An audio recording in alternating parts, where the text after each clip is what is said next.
Yüzleri gelmiyor aklıma. Harim adalah rumahku sekarang. Aku berdoa setiap malam pada Tuhan agar membantuku. Aku mendoakan agar aku bisa tidur dengan raja dan melahirkan putranya. Anastasia pun berkata, apakah kamu berdoa untuk tiran itu?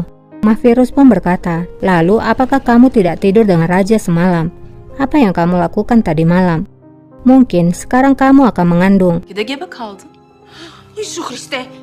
Anastasia dengan polosnya menjawab, itu tidak mungkin, karena apa yang kamu katakan tidak terjadi. Mahvirus pun tersenyum mendengar jawaban Anastasia, karena Anastasia belum melakukan apapun dengan raja.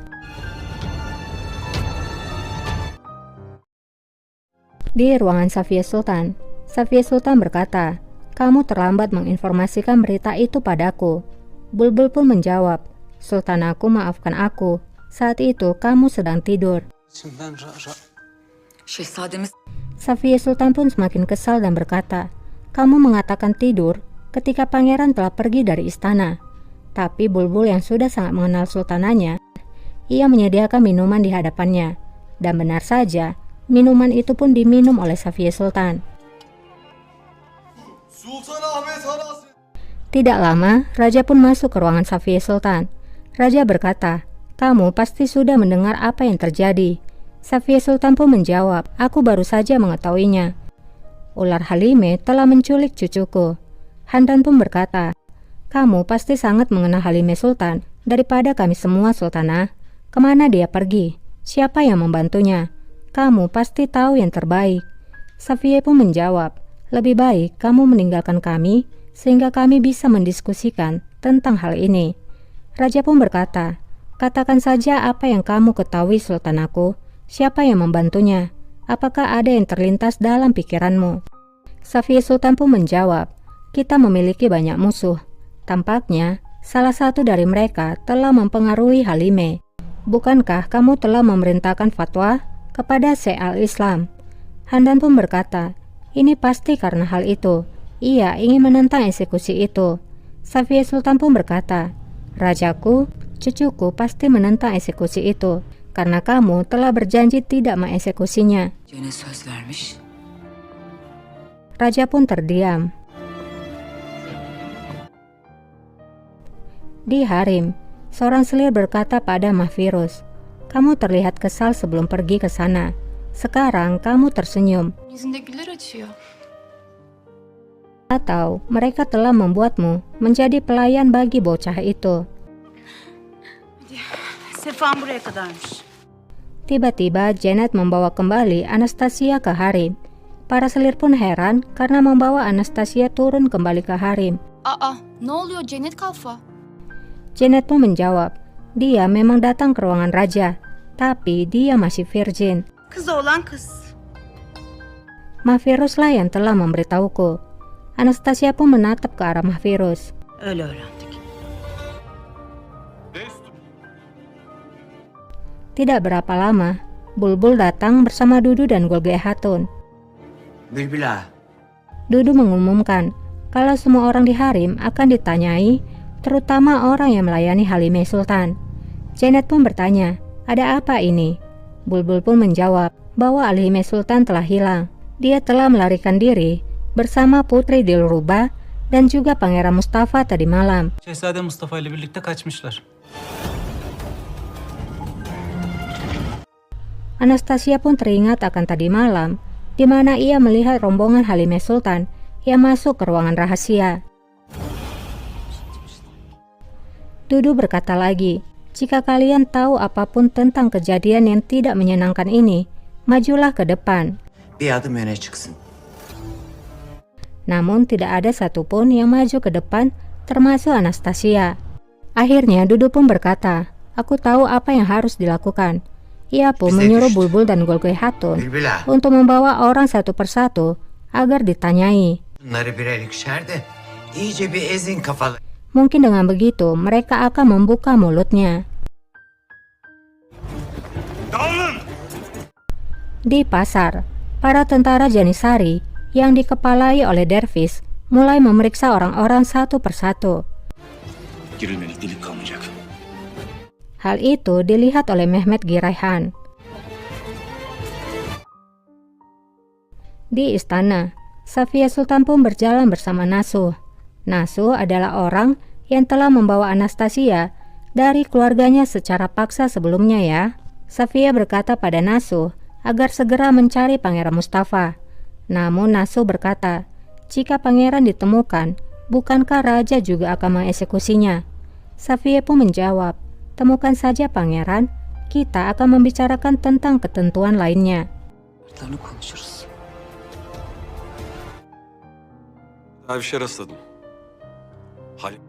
Mehmet kembali ke istananya dan menemui kakaknya Sahin yang sedang memotong-motong singa.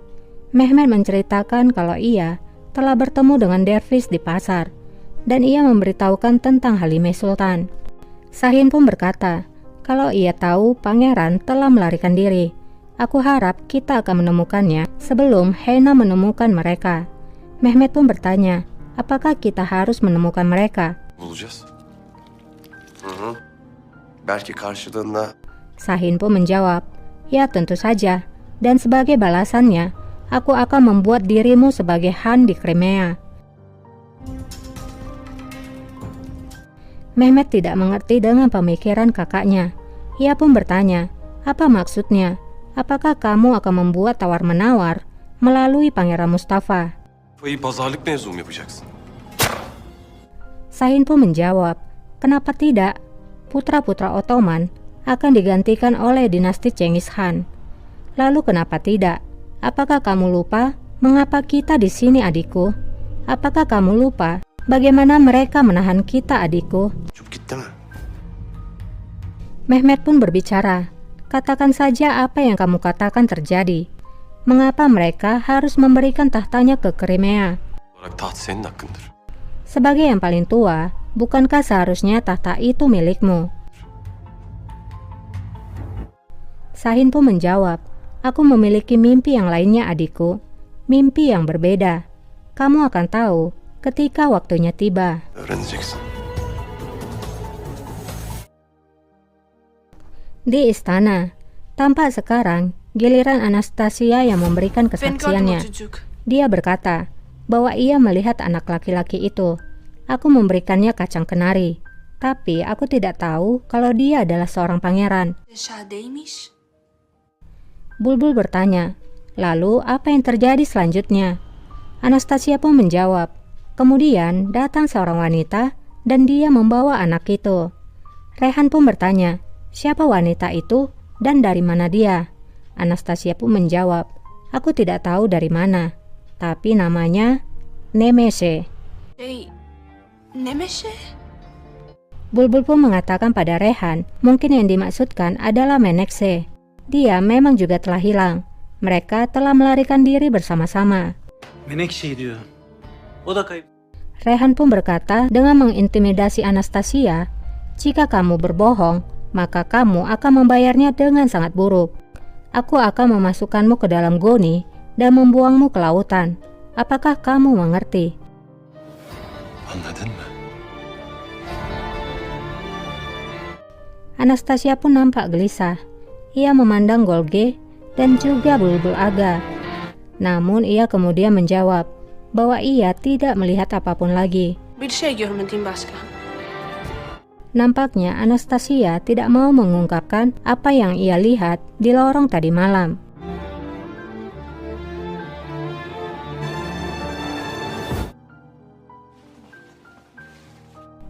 Anastasia pun dilepaskan. Saat berjalan di lorong, Anastasia kembali mencoba peruntungannya untuk kembali melarikan diri. Dan rupanya di sana ada Janet yang sedang bermesraan dengan pacarnya. Janet mendengar suatu suara dan ia pun mengeceknya. Nasya! Ternyata itu adalah Anastasia. Ia pun bertanya, apa yang kamu lakukan di sini? Apakah kamu mengikutiku? Sen beni mi takip ediyorsun? Anastasia pun beralasan, aku mencarimu, tapi aku tersesat. Aku ingin kamu mengirimkan surat pada orang tuaku. Kötü bir şey yok. Sadece... Aku hanya mengatakan, kalau aku masih hidup, kamu bisa membacanya. Namun karena bahasa yang berbeda, Janet berkata, Bagaimana aku tahu apa yang kamu tulis ini? Lupakan saja keluargamu. Tidak ada masa lalu.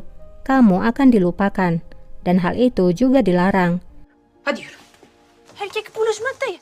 Anastasia berkata, bertemu dengan seorang pria juga dilarang. Tapi aku melihat kamu melakukannya. Janet pun merasa kesal. Janet berkata, apakah kamu mengancamku? Aku akan mencabut lidahmu dan memberikannya kepada anjing. Jaga sikapmu. Anastasia pun melawan. Verin o dilini köpeklere atarım ha. Azmi! Anastasia berkata, aku dibawa oleh raja kemari. Aku sangat berharga baginya. Aku akan memberitahukan segalanya. Dia akan membunuhmu. Öldürür seni. Janet pun berkata, apapun yang kamu katakan padanya, aku akan menentang ucapanmu. Anastasia pun berkata, lalu mengapa kamu terlihat ketakutan? O zaman neden korkuyorsun? Aku tidak akan melakukannya. Aku bukanlah musuhmu. Aku mau kita berteman. İstiyorum dost olalım. Janet pun tertawa sambil berkata, teman? Dost mu? Yardım et bana. Anastasia berkata, bantu saja aku. Yang aku minta darimu adalah mengirimkan surat ini pada orang tuaku. Itu saja. Hepsi bu. Janet pun terdiam dan tidak berkata lagi.